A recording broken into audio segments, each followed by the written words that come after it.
Afternoon, everyone. Very warm welcome to yet another very important and fascinating edition of our Research Futures webinar. Today, we are delighted to welcome our colleague from the University of Portsmouth, Professor Mark Burton, who's the director of the Centre for Contract Fraud Studies. Mark is going to present on the idea of economic crime. It's an extremely timely presentation. As I said, Mark is the director of the Centre for Contract Fraud Studies at the Institute of Criminal Justice Studies at the University of Portsmouth. It's a research centre focusing on research, obviously, teaching, knowledge services.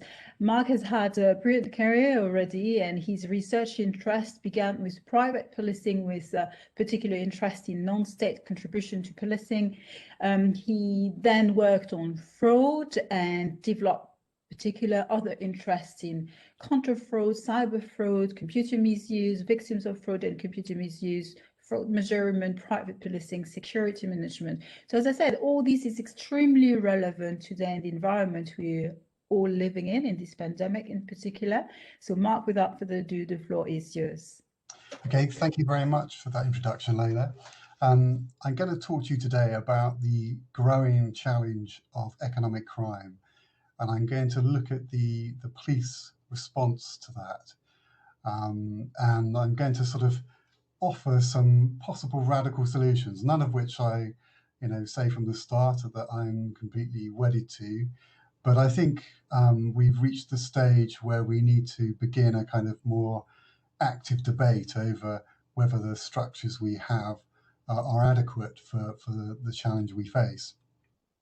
But first of all, what is economic crime?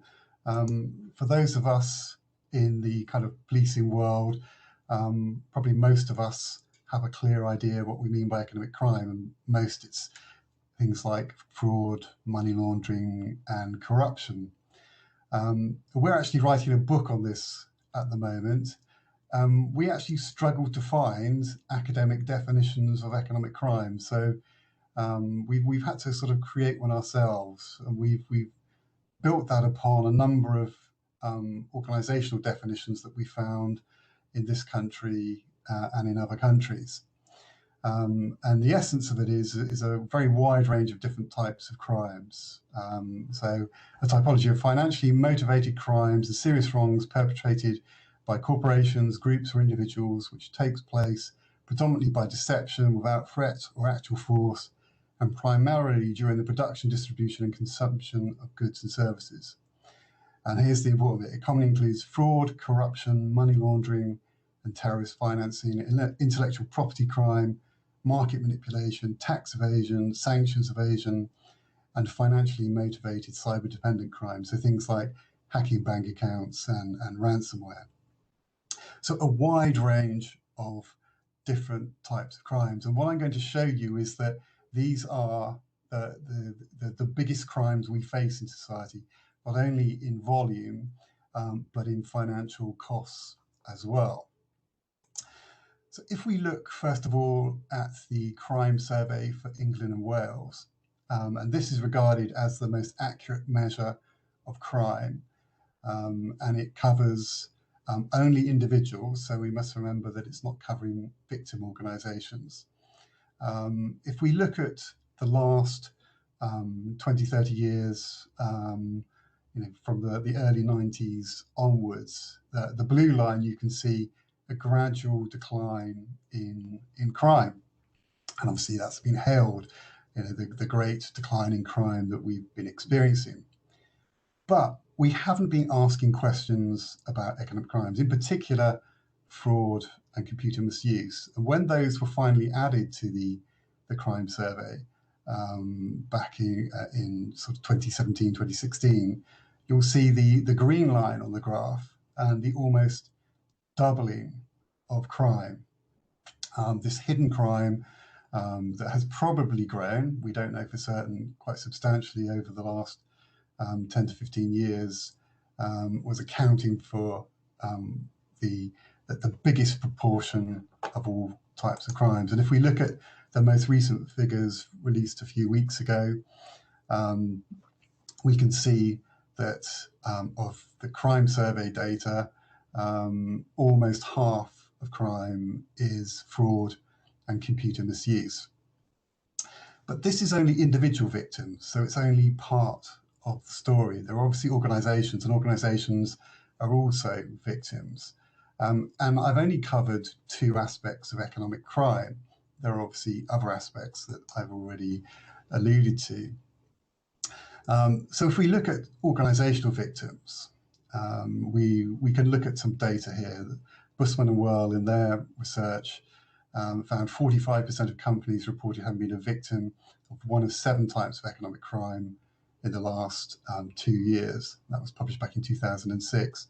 Thomson Reuters, more recently, 47% of large organisations have been the victims of fraud, theft, money laundering, or other financial crimes. There's also an economic crime survey that will be soon published by the Home Office, which I've been involved with. I can't give you data on that, but that will also, I think when it comes out, show significant numbers of organisations being victims of economic crime. PwC have recently reported 56% of companies surveyed experienced fraud in the past 24 months, and 39% of UK respondents had lost an opportunity due to bribery. Intellectual property crime, again, there are challenges here in looking at the scale of this in terms of costs. And there are various estimates out there, but if we just look at IP infringements, an EU survey in 2000 found 4,000 SMEs had experienced attempts to copy their patent inventions. And another survey in Australia, 28% were aware of copying of their IP. We don't have data on the UK that's accurate like that, but one could imagine it would be very similar. And then we have things like industrial and economic espionage. Again, we don't have a measure in this country, but in Germany, 13% of SMEs reported one incident of industrial economic espionage, and 9% of those were affected more than one time. And then cybercrime against businesses, the Cyber Breaches Survey has frequently exposed large numbers of businesses of all different sizes experiencing some form of cyber breach. So 75% of large companies, 68% of medium, and 62% of small companies. Now, all of these incidents add up to costs. And the Home Office has sought to try and estimate the cost of crime in the past, and it has largely avoided fraud and cybercrime in terms of organisational victims. And they've also sought to look at the full cost to cover things like hospital treatment, the costs of the courts, and the wider costs of investigation, those types of things. With fraud, in terms of individuals, they found, you'll see the top arrow, blue arrow, pointed out 4.7 billion of the 50.1 billion of costs against individuals.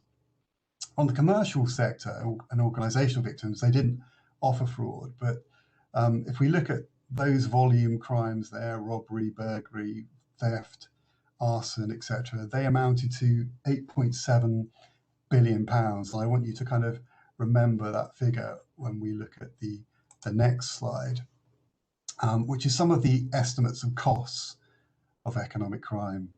Now, we at this department, we've been involved in the development of a fraud indicator, which built upon the old National Fraud Authority's fraud indicator, which in the bottom right-hand corner, you'll see on one of their estimates, they estimated fraud alone cost £73 billion. We've used a slightly different methodology, coming up with a figure of 190 billion. But if you break that down into the gold, which is the kind of levels that we're really confident are highly accurate, 23.6 billion, silver, sort of lesser degree of accuracy, 27 billion, and then obviously 162 billion of bronze. So even if we ignored the bronze, just in terms of the financial losses from fraud alone, and focused purely on the gold and silver, it's substantially more than all the wider costs of the other types of volume crimes that organisations experience. And that's only, remember, one part of economic crime. We've got the cybercrime, the intellectual property crime, money laundering, etc., and of which I haven't put a number of estimates up. I've just put cybercrime. There was a government study of 27 billion for the cost of cybercrime. It's big numbers, and this one example from a quote from the former head of MI5 of one company that had experienced a loss of over £800 million as a result of one incident of in industrial espionage, illustrates the substantial cost and challenge that economic crime poses to the UK economy. It's also important to remember it's not a victimless crime. We've done research on fraud victims and victims of computer misuse and highlighted a wide range of other impacts beyond the financial, from psychological through to physical and mental health challenges, with some victims being so devastated they actually commit suicide. So this idea that is often perpetrated that these crimes are lesser compared to other more traditional crimes like burglary, I think is very wrong. And these crimes are also often linked to organised crime and the significant damage that does to society. And there was some research a few years ago published by the Police Foundation that estimated between, I think, 30 and 45% of all frauds were linked to organised crime. And only this week there was another report published by RUSI on intellectual property crime, which also exposed links between intellectual property crime and organised crime. So there is this widespread damage from this major challenge to society.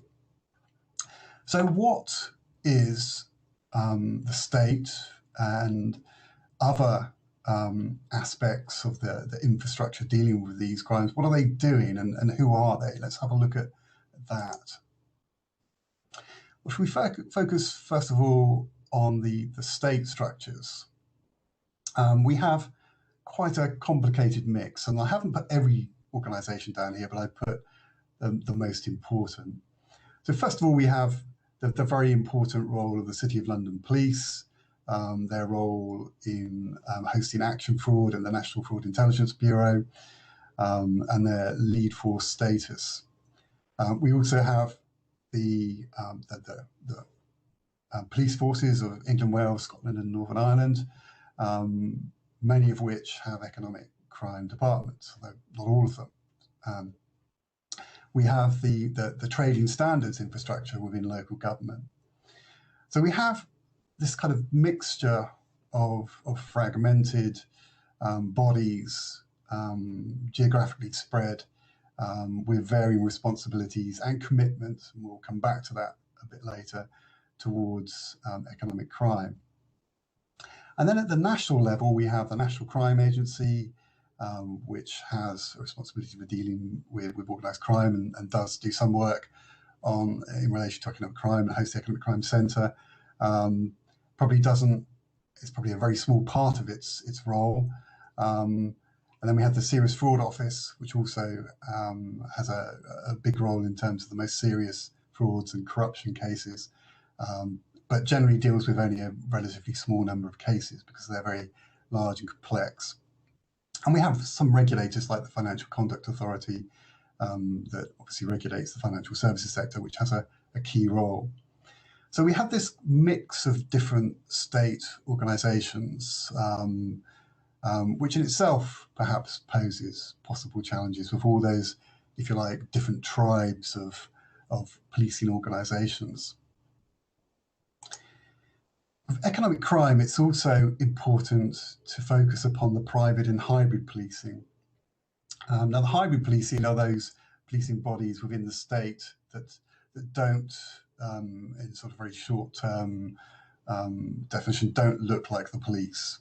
So, for instance, the Department for Work and Pensions has its own fraud investigators.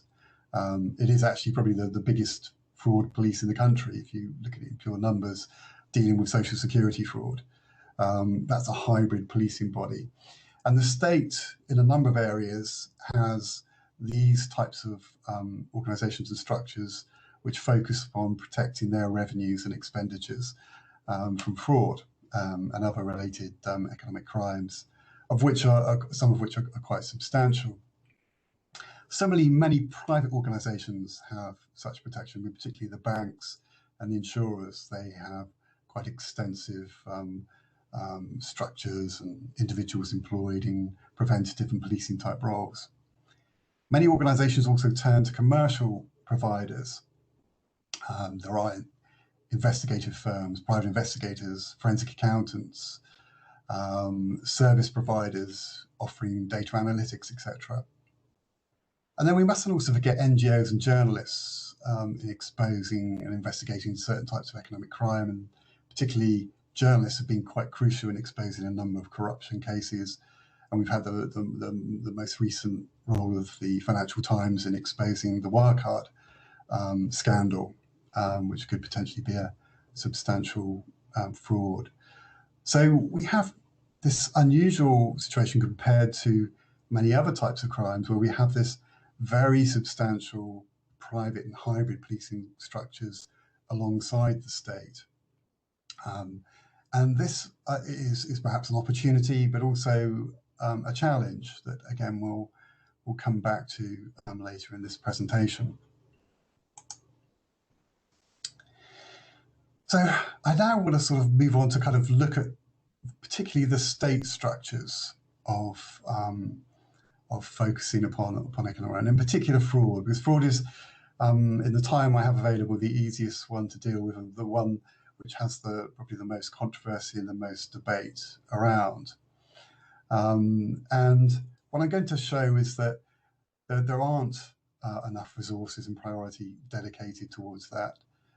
And perhaps that the structures that we currently have are not possibly the best way to deal with this and other types of economic crime. But when we start in looking at the policing of fraud, we have to start with action fraud, because this is the body, almost the lightning conductor that gains most of the attention. And a couple of years ago, we had the Times expose on action fraud, where they sent an undercover reporter to work for action fraud and exposed a number of issues. And this, I think, for many people, and I've done research on victims, and I've interacted with a lot of individuals who have views on fraud, often focus their attention on action fraud as the problem. And I'm going to say there are some issues, but I think in terms of what its role is, I think it's probably unfairly criticised, and perhaps the greater issue is perhaps action fraud is more something the police can hide behind to expose their lack of attention and focus upon fraud. So let's just first of all just look at some of the evidence on action fraud. First of all, well, there is some evidence that has low recognition. One report found that the awareness of the official bodies established to tackle fraud is low. Asked who they would most like to report the scam to, nearly half people said the police, and a very small numbers naming action fraud. And obviously the organisation you should go to if you are a victim of fraud is action fraud, and that was obviously not a positive finding. I think there's also a misunderstanding of action fraud, and I have interviewed lots of victims, and I think in some victims there is this almost belief that action fraud is like a sort of FBI type organisation focused on fraud. They report to it, and action fraud will investigate it and deal with it, which is not the case. Perhaps the name action with fraud, perpetuates that, but that's another issue. There's also an expectation, I think, a lot of people that report that all cases will be investigated, and this is obviously clearly highly unlikely, and for any type of crime that is highly unlikely, other than obviously the most serious crimes of all, like murder. And clearly there are some performance issues that have come out in some of the evaluations, of which in recent years there have been some quite significant investigations into this area, particularly by Her Majesty's Inspector of Constabulary and the Police Foundation, which I will quote quite extensively for the rest of this talk. Behind Action Fraud, you have the National Fraud Intelligence Bureau. So once someone reports to Action Fraud, it then goes to the NFIB, where they assess it. Obviously, if it meets certain criteria, it is then disseminated to the police for investigation. The Police Foundation found it takes on average 54 days from report to dissemination, which obviously, when you think about how quickly certain frauds take place, is quite a slow response. They also found that the package was sent to forces for potential investigation, which were mixed in quality. They were not easy to read or interpret it, and we considered that they would be difficult to use for investigators who are either not trained to deal with the fraud or who are regularly not investigating it. So we have some challenges there. Perhaps the biggest challenges, though, when we start to look at this issue of police capacity, and this is where I want to develop this idea of, are the police hiding behind sort of action fraud for their lack of attention? Now, the Police Foundation found that back in 2017, there were 1,455 full-time equivalent police personnel working in economic crime in England and Wales, half of which were civilian staff. Now, at that time, there were 123,000 police officers in England and Wales. So 0.6% of police officers were dedicated to economic crime. Now, put that in the context of the major challenges that I raised at the start of this talk in terms of cost, in terms of number of incidents. That is a tiny proportion of police resources. Now, I know some police officers would say to me that, well, it's not just the specialist police officers that deal with fraud. It's any police officer should. And I understand that, but the evidence from some of the other reviews that have been undertaken is that that's perhaps not how the police actually see it. So the Police Foundation did a survey of police officers, and in three forces, 86% thought fraud should be investigated by specialists, and 74% felt they did not have enough time to deal with a fraud case or victim. And Her Majesty's Inspector of Constabulary in their inspection found fraud was generally given a low priority. And this lovely quote, "Everything is against fraud. It's not a priority, not sexy. People don't report it, and it's difficult to prove, which takes time, resources, and money." So this small body of men and women dedicated to fraud in the police, it's not surprising that we then start to see substantial attrition. And this is the concept of the numbers of crimes that actually occur down to the number that actually end up being dealt with some form of criminal justice outcome. And these graphs are from Her Majesty's Inspector of Constabulary, and they show that the recorded offences, those that are assessed, those going to the NFIB, and then the tiny column at the end are those that only actually end up with a criminal justice outcome. And it's a tiny, only 4% of reported frauds receive a criminal justice outcome. Now, this is not too dissimilar from lots of other types of crimes. But when you actually throw in, just for instance, the crime survey data on the number of frauds, then that figure goes even lower, goes down to 0.23%. Or to quote the Police Foundation, while 3.2 million frauds were estimated to have taken place in 2017-18, just 638,000 frauds were recorded by the police and industry bodies. For every crime reported, just 1 in 13 was allocated for investigation. And in that same period, only 8,313 cases resulted in a charge, summons, caution, or community resolution. So significant attrition taking place. And again, looking to the HMIC reports and some of the things they identified, more evidence of the low priority given to fraud in some police forces. So they found some forces seeking reasons not to investigate allegations of fraud. One force filed with no further action 96% of the cases it received from the National Fraud Intelligence Bureau. Some of these cases had a good degree of evidence, including identified suspects. Staff performing this role were clear that their function was to reduce demand. And then this other quote, everything is against fraud. So this is the kind of challenge. And then we look at things like training and the amount of officers being trained. And the City of London Police has a really good academy, but HMRC found that it only trained around 130 officers in a year. Obviously, there are other forces that do training, but it kind of illustrates in the scale of the large number of police officers, not enough being trained in the particular demands and challenges of economic crime, particularly fraud. And the Police Foundation also did a survey, and they found that strategic leads in policing believed that insufficient training was provided to practitioners in their local investigation, neighbourhood or response teams with those figures. So significant percentages regarding there being not enough training. So when we look at some of the evidence for the structures that are there to police fraud, and I mentioned this sort of hiding behind action fraud. Action fraud is like a lightning conductor. It attracts a lot of attention, and you talk to a lot of key policymakers, and often their focus is on action fraud.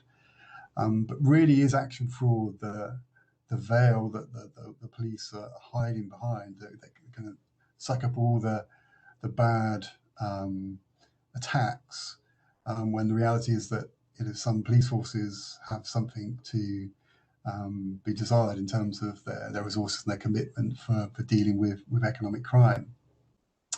A question that hopefully we can come back to debate later.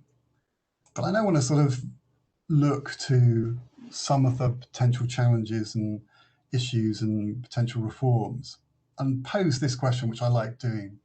If an alien landed on Earth today and looked at the problems of crime that we face, would they devise the structures that we currently have as the most effective means for dealing with economic crime? Or more importantly, confronting this challenge, do we just need to tinker with the current system? Is it a question of just finding ways to incentivize and to provide more resources to the existing policing infrastructure? Is that a way to challenge that? Or do we need to think about more radical reforms? And I just want to kind of note these key issues, because when we're dealing with economic crime and thinking about that alien again,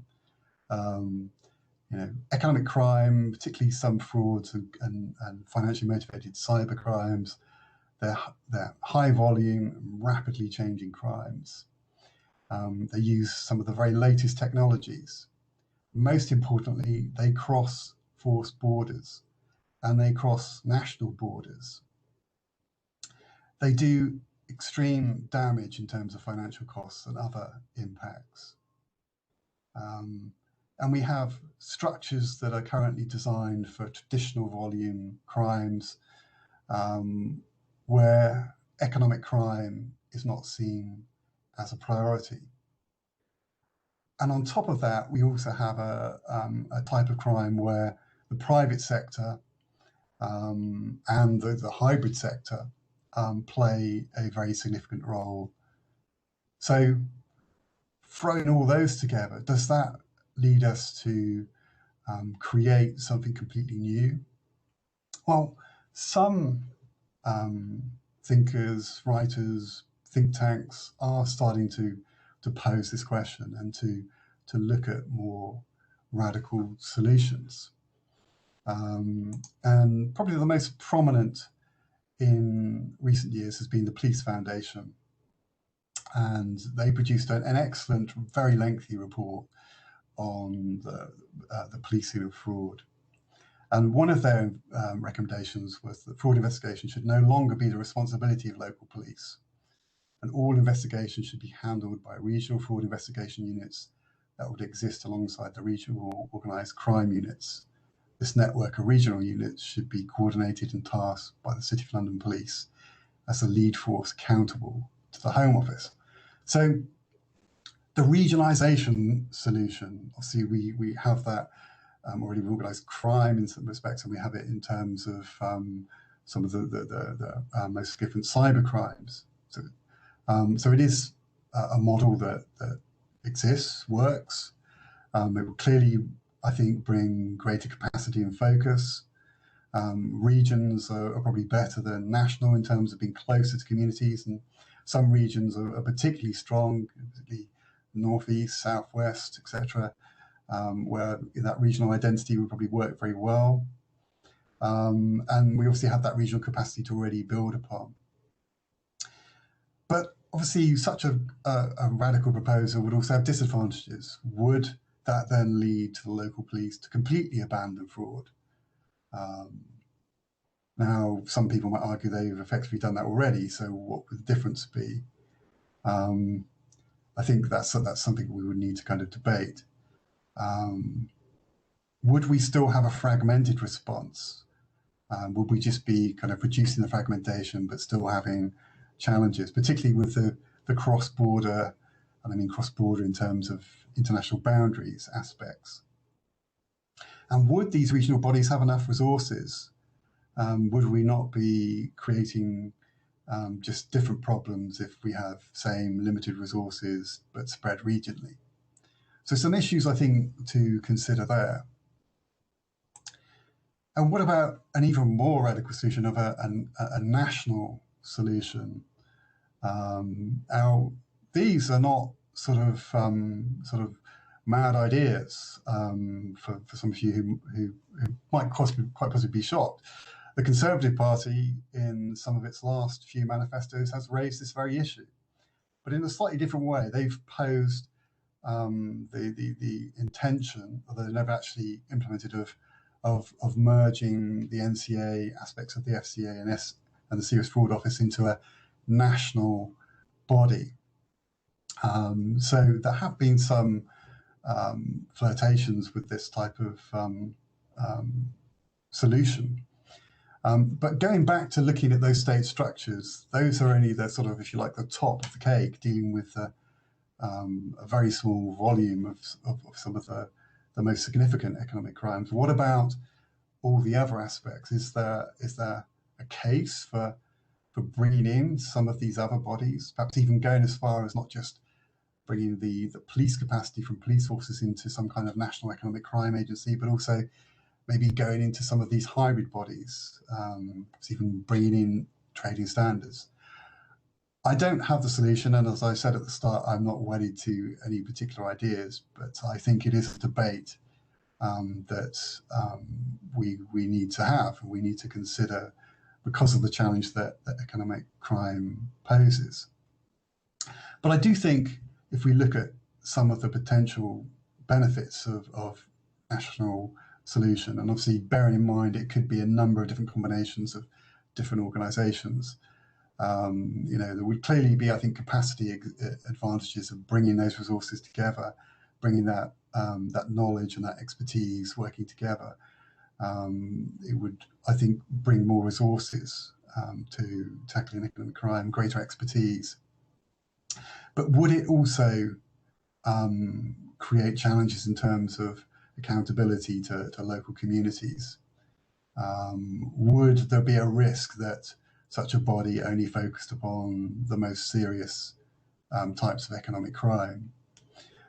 So I don't think there's an easy solution in going down a nationalised route, but I certainly think that the kind of regional and the national types of solutions are something that we should debate more in terms of what should be put in place to better deal with the challenge of economic crime. So, just to conclude, so we can have some questions and some debate, I economic crime is the biggest crime challenge that society faces. That's very clear, I think, in terms of volume, in terms of value, and in terms of harm. We have structures largely in existence, dedicated and created in obviously the 19th century for traditional local volume types of crimes like burglary, theft, etc. Do we just need to tinker with the current system, find solutions within that framework, or do we start to consider more radical solutions for dealing with this crime problem? And with that, I will hand it over to you, the audience, to raise questions and raise issues. As I'm knowing some of the people that are here, I'm sure you have strong views on what I've just set out. Thank you so much, Mark. That was really, really very interesting. And you also managed to explain all that in simple terms, why I understand it's quite complex. I have a first question for you. And of course, we're receiving a number of questions now. My first question is pandemic related. As you said, surprisingly to some, economic crime is the most important crime, while we have in mind maybe some burglary or things like that, which actually do not really happen that much. So pandemic related, have you seen an increase? What sort of crimes have we witnessed, and how have they been addressed, if they have? Yeah, I think there's certainly evidence that fraud, and particularly cyber-related frauds, have been growing during the pandemic. Obviously people are working at home, they're spending a lot more time online. Pure basic routine activities theory would suggest that would make those types of crimes much more likely to occur. And obviously, if you're that's how you're kind of interacting with individuals and buying things. I think clearly fraudsters, and I've sat on various groups with the Cabinet Office, and I think some of the audience have as well, where the latest scams have been talked about, and ingenious fraudsters, jumping on pandemic-related scams to try and defraud people. And obviously, we've got the most horrific ones at the moment of people, sort of purporting to offer COVID vaccines and charging people as a means for that. So yeah, I think the pandemic has facilitated and made different types of economic crime much more prevalent. Thank you very much, Mark, for that. I'm sure we will further a little bit this discussion on the pandemic and how we can address that. But we have a few questions for you already. So the first question from Dinara: could you say a bit more about your thoughts on the hybrid policing strategies, particularly the involvement of commercial players? I didn't quite catch the first part of that question. So the first part of the question, could you say a bit more about your thoughts on hybrid policing strategies, particularly the involvement of commercial players? Yeah, well, I think, as I mentioned in the talk, there is a substantial private and hybrid policing sector dedicated towards economic crime. And that is a huge resource that the state, through partnerships and through better arrangements, could utilize to better deal with economic crime. And from the hybrid and commercial sectors side as well, by also working with the state, they would be able to get much greater help and resources to actually deal with economic crime in their sectors as well. So I think there is a huge opportunity here. There are already, good examples of practice in certain sectors where there is, strong partnerships. The insurance sector, for instance, has some very strong partnerships with the state in terms of dealing with insurance fraud. So there are already some strong partnerships, but I think that could be much more extensive to utilize that to better target economic crime. Thanks very much, Mark. A related question to some extent from Roland. Hello, Mark, great talk, thanks a lot, he says. And then regarding the immense gap of properly trained police officers Do you think the police should consider to employ more external economic crime personnel? Do you think they might lose potential suitable candidates through the long police officer training and there with long commitment, including, for example, the physical requirements? Yeah, well, I think this is a kind of interesting question, and I think, first of all, I think there's probably scope for a lot more civilian investigators for the police to employ. I mean, we have lots and lots of civilian fraud investigators who work perfectly well for certain types of fraud, benefits fraud, NHS fraud, for instance. So I think there's scope for that. I think there is probably scope. There are pockets of expertise in the private sector where the police can utilize, particularly I think in certain types of cyber crimes, where that kind of relationship is quite important. And I think Roland alluded to the challenge that some people might be lured into the private sector for better paid jobs. Well, I mean, I think there should be a much more kind of fluid mix of, and that not being unusual for people to go from the public sector to the private sector, and also from the private sector back into the public sector. And the police do have schemes now where that can occur, but it doesn't happen on a significant scale. And I think in economic crime, I think there's much more scope for that to happen on a much larger scale. Thank you so much again, Mark. Another question from Jonathan. Individual victims often don't have the knowledge or data required to identify the offender. How do we create an environment in which the organization who holds the data, which is most likely to result in an enforcement outcome, become active participant in the process of reporting crime? Yeah, well, I think if we're talking about individual victims, I mean, I think sort of other than providing as much evidence as possible, I don't think individual victims should be attempting to investigate, their own crime. I think there's a lot of dangerous people, involved in these types of crimes. You don't want to be sort of, ordinary members of the public doing that. But I think in terms of getting as much information as possible, I think obviously there are certain barriers in terms of data protection laws that we have.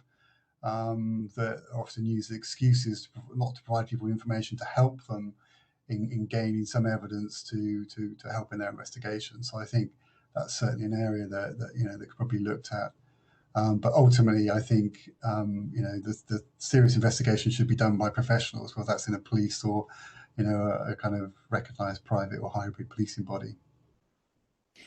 A related question from me, because I have that in mind for a while. I suppose that cybercrime is something extremely transnational. So how do you address that, the very transnational nature of this type of crime?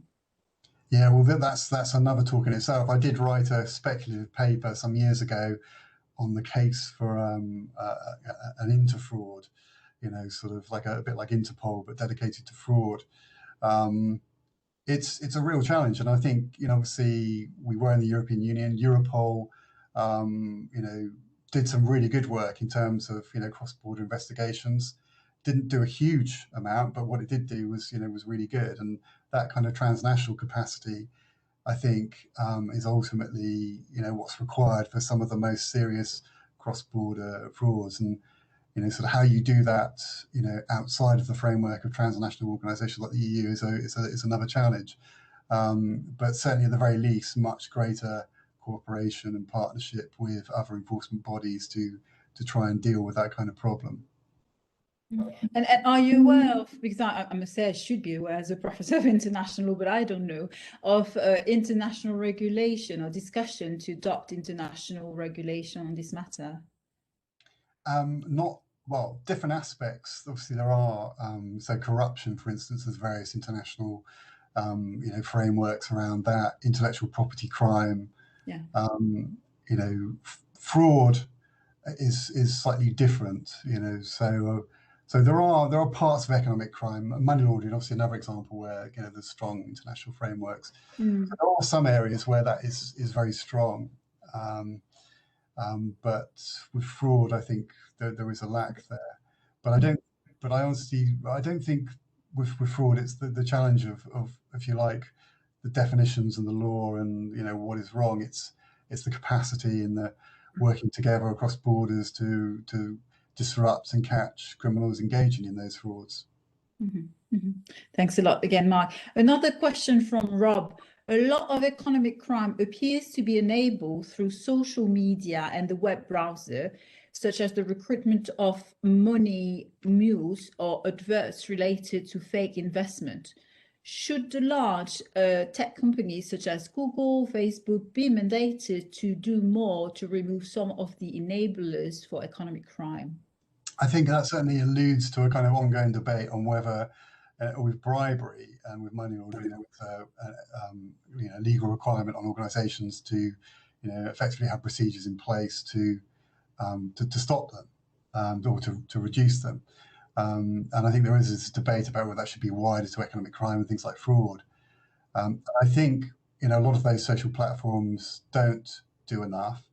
And if you had a law that compelled them to have adequate controls and activities in place to prevent fraud and other economic crime, I think that would be very useful, and that would act as a means to push those providers into doing that kind of thing.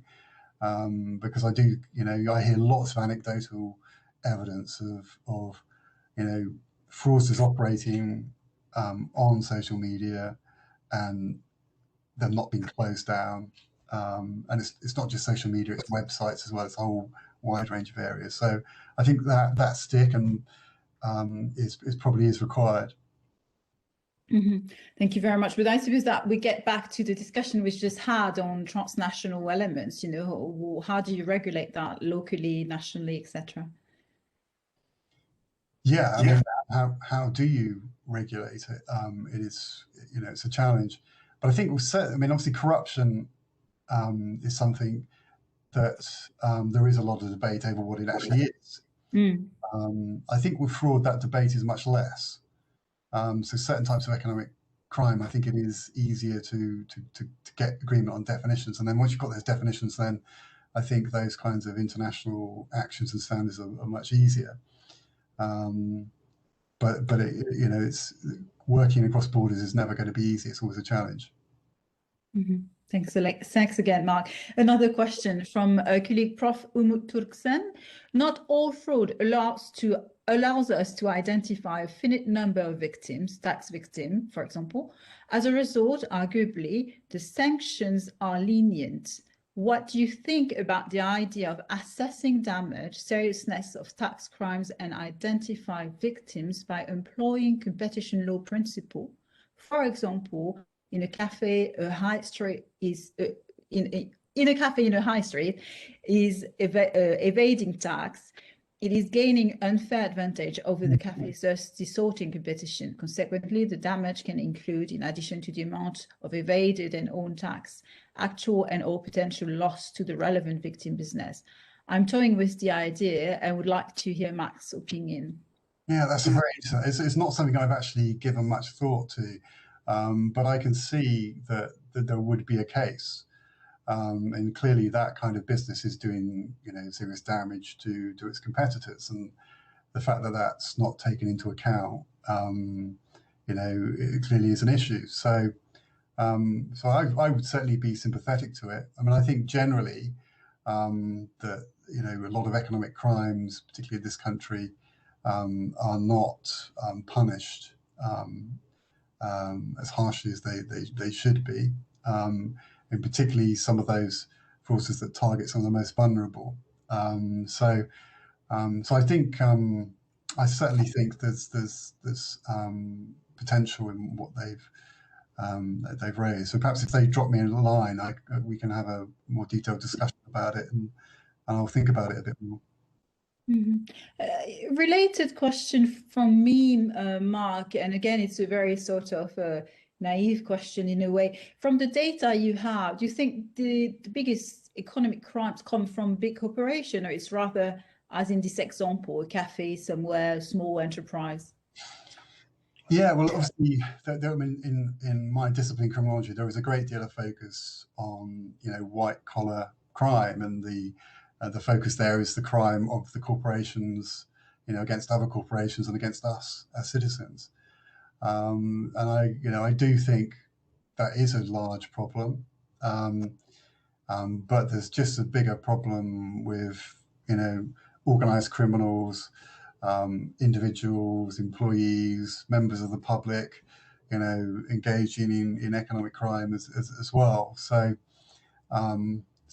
yeah, I mean, I think there's so many issues that require more consideration and debate and attention, and the kind of the amount and priority given to that type of crime, I think, is just one of many. Thanks very much, Mark. We have a question from Paul. I work in physical security and I'm a previous police officer at the City of London Police, including some experience of economic crime and fraud. Then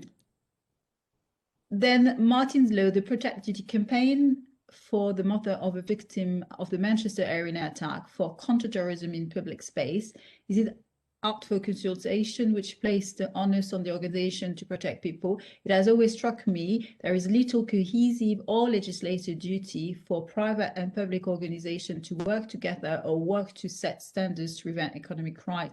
The current pandemic is an example where there has been a lot of protective messaging, but it's not coordinated. Could a fraud economic crime duty to protect be a consideration? Yeah, well, that goes back to the point I made, a few minutes ago, and I do think, some kind of law that creates a responsibility on organisations to have appropriate procedures to prevent economic crime, certainly at the very least to prevent economic crime against its customers. I think that is something that deserves serious consideration. And I think that would be the means to push lots of corporations into doing a lot more, from sharing information through to website providers closing down websites where they're clearly perpetrating fraud. All right, that's excellent. Thank you so much, Mark. I think that was the last question, and I'm also conscious of time. Thank you very much for this really important discussion. As you all understood, it's extremely relevant in the context of our current pandemic, the fact that we're all online and we've seen an increase in these economic crimes, and generally speaking, also to address some sort of misunderstanding. As you said, Mark, it's the biggest crime, really. So thank you very much, Mark. Everyone, thank you so much for being such a great audience. If you want to hear and watch again this webinar, it's going to be on the website of the University of Portsmouth. Gloria, my colleague, has just sent you the link here in the chat box. Thank you very much again. We'll see you next week for a related discussion, actually. Our colleague Caroline Cox is going to present on ivory trade, or more precisely, the ban on ivory trade. So next week, same time, same place. Thank you, and I'd like to thank my team as well. In particular, Gloria, her, and Claudia and Olga. Thank you so much, Mark. Thank you very much.